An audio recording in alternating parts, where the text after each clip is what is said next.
ନମସ୍କାର ଦର୍ଶକ ବନ୍ଧୁ। ଧନବାନ ହେବା ପୂର୍ବରୁ ପ୍ରକୃତି ଦେଇଥାଏ ଏହି ସଂକେତ।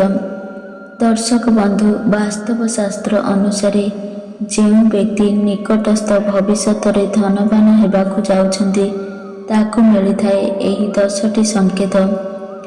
ଏହି ସଂକେତ ଗୁଡ଼ିକ ଯଦି ମିଳୁଛି ତେବେ ବୁଝିଯାଆନ୍ତୁ ଯେ ଆପଣଙ୍କ ଜୀବନରେ କିଛି ନା କିଛି ବଡ଼ ହେବାକୁ ଯାଉଛି ଏବଂ ମା ଲକ୍ଷ୍ମୀ ସ୍ୱୟଂ ଆପଣଙ୍କ ଘରେ ବିରାଜମାନ ହେବାକୁ ଯାଉଛନ୍ତି। ହିନ୍ଦୁ ଧର୍ମରେ ମା ଲକ୍ଷ୍ମୀଙ୍କୁ ଧନର ଦେବୀ ବୋଲି କୁହାଯାଏ। ଯେଉଁ ମଣିଷ ଉପରେ ମା ଲକ୍ଷ୍ମୀଙ୍କର କୃପା କରନ୍ତି ତା ଘରେ କେବେ ଧନ ଓ ଅନ୍ନର ଅଭାବ ହୁଏ ନାହିଁ।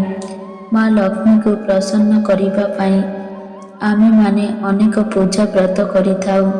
ଦର୍ଶକ ବନ୍ଧୁ, ମାନ୍ୟତା ଅଛି କି ଯେଉଁ ଘର ଉପରେ ମା ଲକ୍ଷ୍ମୀଙ୍କର କୃପା ବର୍ଷା ହୁଏ ଏବଂ ଯେଉଁ ଘରେ ମା ଲକ୍ଷ୍ମୀ ସ୍ଥାୟୀ ଭାବରେ ବାସ କରନ୍ତି ସେ ଘରେ ଅନେକ ଶୁଭ ସଂକେତ ଦେଖାଦିଏ। ସେହି ସଂକେତ ଗୁଡ଼ିକ ମନୁଷ୍ୟକୁ ଧନବାନ ହେବା ପୂର୍ବରୁ ମିଳିଥାଏ। କ'ଣ କ'ଣ ସେ ସଂକେତ ଯାହା ଧନବାନ ହେବା ପୂର୍ବରୁ ମିଳିଥାଏ? ପ୍ରଥମ ସଂକେତ ହେଉଛି ହାତ ପାପୁଲି କୁଣ୍ଡାଇ ହେବା। ଦର୍ଶକ ବନ୍ଧୁ, ଜ୍ୟୋତିଷ ଶାସ୍ତ୍ର ଅନୁସାରେ ଯଦି ପୁରୁଷ ଲୋକର ଡାହାଣ ହାତର ପାପୁଲି ଏବଂ ସ୍ତ୍ରୀ ଲୋକର ବାମ ହାତର ପାପୁଲି କୁଣ୍ଡାଇ ହୁଏ ତେବେ ଏହାକୁ ଏକ ଶୁଭ ସଂକେତ ମନାଯାଏ। ଏହାର ଅର୍ଥ ଆପଣଙ୍କ ଜୀବନରୁ ଧନ ସମ୍ବନ୍ଧୀୟ ସମସ୍ୟା ଗୁଡ଼ିକ ଦୂର ହେବାକୁ ଯାଉଛି ଏବଂ ଆପଣ ଧନବାନ ହେବାକୁ ଯାଉଛନ୍ତି। ଦ୍ୱିତୀୟ ସଂକେତ, ଶଙ୍ଖର ଧ୍ୱନି ଶୁଣାଯିବା। ଦର୍ଶକ ବନ୍ଧୁ, ଯଦି ପ୍ରାତଃ କାଳରେ ଆପଣ ଶଙ୍ଖର ଧ୍ୱନି ଶୁଣୁଛନ୍ତି ତେବେ ଏହା ଏକ ଶୁଭ ସଂକେତ ଅଟେ। ଏହାର ଅର୍ଥ ଆପଣଙ୍କର ଏବେ ଖରାପ ସମୟ ସମାପ୍ତ ହେବାକୁ ଯାଉଛି ଏବଂ ଭଲ ସମୟ ଆରମ୍ଭ ହେବାକୁ ଯାଉଛି। ଏହା ସହ କୌଣସି ନା କୌଣସି ଶୁଭ ଖବର ନିକଟ ଭବିଷ୍ୟତରେ ପ୍ରାପ୍ତ କରିବେ। ତୃତୀୟ ସଂକେତ, ଦର୍ଶକ ବନ୍ଧୁ, ଯଦି ଆପଣଙ୍କ ଘରେ କିମ୍ବା ଘର ବାହାରେ ଅଚାନକ ଭାବରେ ଦଳ ଦଳ ହୋଇ କଳା ପିମ୍ପୁଡ଼ି ବାହାରୁଛନ୍ତି ଏବଂ ସେମାନେ ଖାଦ୍ୟକୁ ମୁହଁରେ ଧରି ବୁଲୁଛନ୍ତି ତେବେ ବୁଝିଯାଆନ୍ତୁ କି ଆପଣଙ୍କର ଭଲ ସମୟ ଆସିବାକୁ ଯାଉଛି। ଚତୁର୍ଥ ସଂକେତ, ସକାଳୁ ସକାଳୁ ଗୋମାତା ଆପଣଙ୍କ ଘରକୁ ଆସନ୍ତି ତେବେ ଏହା ସ୍ୱୟଂ ଭଗବାନଙ୍କ ଆଶୀର୍ବାଦ ଅଟେ। ତେଣୁ ସେ ଗାଈକୁ ରୁଟି କିମ୍ବା ଘାସ ଖାଇବାକୁ ଦିଅନ୍ତୁ। ଏହାର ଅର୍ଥ ଆପଣଙ୍କ ଉପରେ ମା ଲକ୍ଷ୍ମୀ ପ୍ରସନ୍ନ ଅଛନ୍ତି। ପଞ୍ଚମ ସଂକେତ, ଯଦି ହଠାତ୍ ଆପଣଙ୍କ ଘରର ତୁଳସୀ ଗଛ ଅଧିକ ସବୁଜ ଏବଂ ଛନଛନିଆ ହୋଇ ବଢ଼ିବାକୁ ଲାଗେ ତେବେ ବୁଝିଯାଆନ୍ତୁ ଯେ ଆପଣଙ୍କ ଘରର ଧନ ଧାନ୍ୟରେ ପୂରି ଉଠିବାକୁ ଯାଉଛି। ଷଷ୍ଠ ସଂକେତ, ଝାଡ଼ୁକୁ ମା ଲକ୍ଷ୍ମୀଙ୍କର ପ୍ରତୀକ ବୋଲି କୁହାଯାଏ। ଯଦି ସକାଳୁ ସକାଳୁ କେଉଁ କୁଆଁରୀ କନ୍ୟା ଝାଡ଼ୁ ଲଗାଉଥିବାର ଦେଖିବାକୁ ମିଳେ ତ ବୁଝିଯାଆନ୍ତୁ ଯେ ଆପଣ ଶୀଘ୍ର ଧନବାନ ହେବାକୁ ଯାଉଛନ୍ତି। ଏହାର ଅର୍ଥ ମା ଲକ୍ଷ୍ମୀଙ୍କର କୃପା ଆପଣ ପ୍ରାପ୍ତ କରୁଛନ୍ତି। ଏବେଠାରୁ ଆପଣଙ୍କର ସମସ୍ତ ଦୁଃଖ କଷ୍ଟ ଦୂର ହେବାକୁ ଯାଉଛି। ସପ୍ତମ ସଂକେତ, ସକାଳୁ ସକାଳୁ ଆପଣ ରାସ୍ତାରେ ଟଙ୍କା ପଡ଼ିବାର ଦେଖୁଛନ୍ତି ତେବେ ଏହା ମଧ୍ୟ ଧନ ଆଗମନର ପୂର୍ବ ସୂଚନା ଅଟେ। ଏହାର ଅର୍ଥ ଖୁବ୍ ଶୀଘ୍ର ଆପଣଙ୍କ ନିକଟକୁ ଟଙ୍କା ଆସିବାକୁ ଯାଉଛି। ଏହା ବ୍ୟତୀତ ଡ୍ରେସ୍ ପିନ୍ଧିବା କିମ୍ବା ଖୋଲିବା ସମୟରେ ଆପଣଙ୍କ ପକେଟ୍ କିମ୍ବା ପର୍ସରୁ ଟଙ୍କା ପଡ଼ିଯାଏ ତେବେ ଏହା ମଧ୍ୟ ଧନ ପ୍ରାପ୍ତିର ସଂକେତ ଅଟେ। ଅଷ୍ଟମ ସଂକେତ, ଘରର ମୁଖ୍ୟ ଦ୍ୱାର ପାଖାପାଖି ଆମ୍ବ ଗଛ ଉଠେ ତେବେ ଏହା ମଧ୍ୟ ଲକ୍ଷ୍ମୀ ପ୍ରାପ୍ତର ସଂକେତ ଅଟେ। ଏହା ଏକ ଶୁଭ ସଂକେତ ଅଟେ। ଏହାର ଅର୍ଥ ଆପଣଙ୍କ ଘରକୁ ଧନ ଆଗମନ ହେବାକୁ ଯାଉଛି। ବିଲେଇ ଛୁଆ ଜନ୍ମ ଦେବାକୁ ମଧ୍ୟ ଶୁଭ ସଂକେତ ମନାଯାଏ। ଯଦି ବିଲେଇ ଆପଣଙ୍କ ଘରେ ଛୁଆ ଜନ୍ମ ଦିଏ ଏହା ଏକ ଶୁଭ ସଂକେତ ଅଟେ।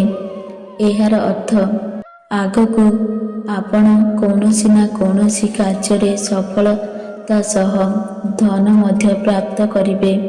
ଦଶମ ସଂକେତ, ଯଦି ଆପଣଙ୍କ ଘର କାନ୍ଥରେ 3ଟି ଝିଟିପିଟି ଏକା ସହ ଦେଖାଦିଏ ତେବେ ଏହା ଏକ ଶୁଭ ସଂକେତ ଅଟେ। ଏହା ଲକ୍ଷ୍ମୀ ଆଗମନର ପୂର୍ବ ସୂଚନା ଅଟେ। କୁହାଯାଏ କି ଏହି 3ଟି ଝିଟିପିଟି ଯଦି ଜଣେ ଅନ୍ୟ ଜଣଙ୍କର ପିଛା କରୁଥାଏ ତେବେ ଏହା ମଧ୍ୟ ଶୁଭ ସଂକେତ ଅଟେ।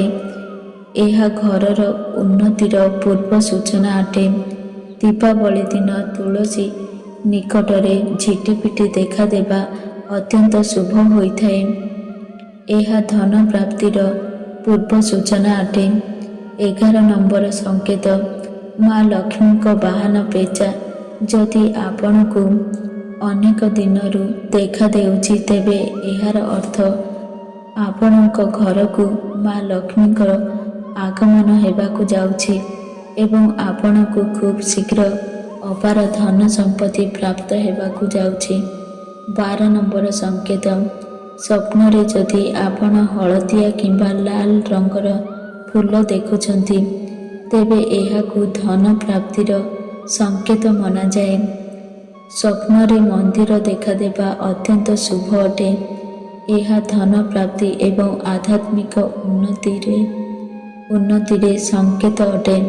ସ୍ୱପ୍ନରେ ଲାଲ ରଙ୍ଗର ଶାଢ଼ୀ ପିନ୍ଧିଥିବା ସ୍ତ୍ରୀ ଲୋକଙ୍କୁ ଦେଖିବା ଅର୍ଥ ମା ଲକ୍ଷ୍ମୀଙ୍କର କୃପା ଆପଣଙ୍କ ଉପରେ ବର୍ଷା ହେବାକୁ ଯାଉଛି।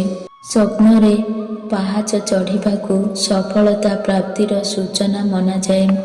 13 ନମ୍ବର ସଂକେତ, ଯଦି ଆପଣ ସକାଳୁ ସକାଳୁ କୁକୁରକୁ ରୁଟି ମୁହଁରେ ଧରି ବୁଲିବାର ଦେଖୁଛନ୍ତି ତେବେ ଏହାର ଅର୍ଥ ଆପଣଙ୍କୁ ଅଜଣା ସ୍ରୋତରୁ ଧନ ଲାଭ ହେବାକୁ ଯାଉଛି।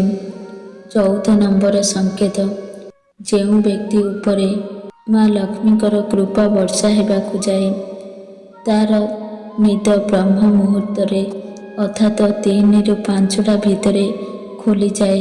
ଶାସ୍ତ୍ରରେ ମଧ୍ୟ କୁହାଯାଇଛି ଯେଉଁ ବ୍ୟକ୍ତିର ନିଦ ବ୍ରହ୍ମ ମୁହୂର୍ତ୍ତରେ ଭାଙ୍ଗିଯାଏ ତା ଜୀବନରୁ ଦୁଃଖର କଳା ବାଦଲ ଧୀରେ ଧୀରେ ଦୂରେଇଯାଏ ଏବଂ ସବୁ କିଛି ଠିକ୍ ହେବାକୁ ଲାଗେ ଏବଂ ସେ ବ୍ୟକ୍ତିକୁ ସଫଳତା ପ୍ରାପ୍ତ ହୁଏ। ଯଦି ଆପଣଙ୍କୁ ସ୍ୱପ୍ନରେ ଶୁଆ ଦେଖାଦେଉଛି ତେବେ ଏହା ଏକ ଶୁଭ ସଂକେତ ଅଟେ। ଯଦି ଆପଣ ସ୍ୱପ୍ନରେ ଶୁଆ ଦେଖୁଛନ୍ତି ତେବେ ଆପଣ ଜାଣନ୍ତୁ ଆପଣଙ୍କର ଆର୍ଥିକ ସ୍ଥିତିରେ ସୁଧାର ଆସିବାକୁ ଯାଉଛି ଏବଂ ମା ଲକ୍ଷ୍ମୀଙ୍କର କୃପା ପ୍ରାପ୍ତ ହେବାକୁ ଯାଉଛି। ଶୀଘ୍ର ହିଁ ଆପଣଙ୍କୁ ଧନ ପ୍ରାପ୍ତି ହେବ। 16 ନମ୍ବର ସଂକେତ, ଯଦି ସ୍ୱପ୍ନରେ ଆପଣଙ୍କୁ ଝାଡ଼ୁ, ପେଚା, ହାତୀ, ମୟୂର, ଶଙ୍ଖ, କଦଳୀ କିମ୍ବା ଝିଟିପିଟି ଭିତରୁ କୌଣସି ବି ଗୋଟିଏ ଦେଖାଦିଏ ତେବେ ବୁଝିଯାଆନ୍ତୁ ଆପଣ ଶୀଘ୍ର ଧନବାନ ହେବାକୁ ଯାଉଛନ୍ତି। ମା ଲକ୍ଷ୍ମୀ ଆପଣଙ୍କ ଉପରେ କୃପା ବର୍ଷା କରିବାକୁ ଯାଉଛନ୍ତି। 17 ନମ୍ବର ସଂକେତ, ଆପଣଙ୍କୁ ଶଙ୍ଖଚିଲ କିମ୍ବା ହଳଦୀ ବସନ୍ତ ଦେଖାଦିଏ ତେବେ ଏହା ମଧ୍ୟ ଲକ୍ଷ୍ମୀ ପ୍ରାପ୍ତିର ସୂଚନା ଅଟେ।